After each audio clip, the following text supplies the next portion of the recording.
ఇటువంటి కర్మలను ఆచరించాలి. అందుకని వీటికి ఏమని పేరు? వేద విహిత కర్మములు.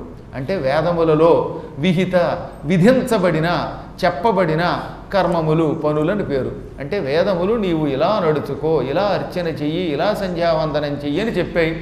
వాటిని తూచా తప్పకుండా ఆచరించామా ఇహం పరం రెండు లభిస్తాయి. ఒకవేళ చెయ్యలేం అనుకుందాం, అందరం వేదకర్మలు చేయలేకపోతే దానికి సులభోపాయం ఈ పురాణం వినడం. సర్వవేదేషు యత్పుణ్యం సర్వతీర్థేషు యత్ఫలం సకృత్ పురాణశ్రవణాత్ తత్ఫలం లభతే నరగా. సమస్త వేదములు వినడం వల్ల వచ్చే ఫలితం, సర్వయజ్ఞములు చేయించడం వల్ల చూడడం వల్ల వచ్చే ఫలితం, సకృత్ అంటే ఒక్కసారి, పురాణశ్రవణాత్ పురాణము వినడం వల్ల తత్ఫలం లభతే నరహ నరుడు ఆ ఫలితం పొందుతున్నాడు. ఒక్కసారి పురాణం వింటూ వస్తుందిట. ఎంత సులభంగా వేదవ్యాసులు వారు మనల్ని అనుగ్రహించారో చూసారా. వ్యాసుడు అందుకే నారాయణుడు, వ్యాసో నారాయణో హరి. ఆ భగవంతుడికి మన మీద జాలి కలిగింది. అందులో ముఖ్యంగా కలియుగంలో ఉన్న మానవులు వేదేషు అనధికారిణం.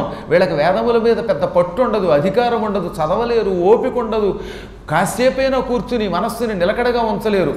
ఇటువంటి మానవులు వేదములలో చెప్పిన కర్మలు చెయ్యలేని అమాయకులు వీళ్ళు ఎలా తరిస్తారు అని బాగా ఆలోచించి తపస్సు చేసి కృషి చేసి మన కోసం వేదముల సారమును పురాణముల రూపంలో అందించాడు.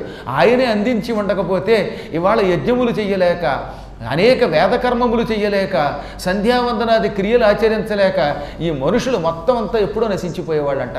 కేవలం మానవులను ఉద్ధరించడం కోసం పరమ పవిత్రమైన మహాభారతమని ఒక గొప్ప ఇతిహాసాన్ని లోకానికి అందించాడు.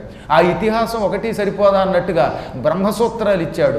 బ్రహ్మసూత్రాలతో పాటుగా మత్స్య మార్కండేయ భవిష్య భాగవత బ్రహ్మాండ బ్రహ్మవైవర్త వరాహ వామన వాయు విష్ణు అగ్ని నారద పద్మ లింగ గరుడ కూర్మస్కాంద పురాణములనే పేరుతో 18 పురాణాలు ఇచ్చాడు. ఇది కాక సూర్య ఉశనస కాళికాది 18 ఉప పురాణాలు ఇచ్చాడు. ఇన్ని ఇచ్చి మనల్ని ఆయన ఉద్ధరిస్తూ ఉంటే మరి ఆయన ఒక్కసారైనా తలుచుకోవాలి కదా. అటువంటి వ్యాసునికి మనం ఎప్పుడూ నమస్కారం చేసుకోవాలి, ఆయనకి ఎప్పుడు రుణపడే ఉండాలి.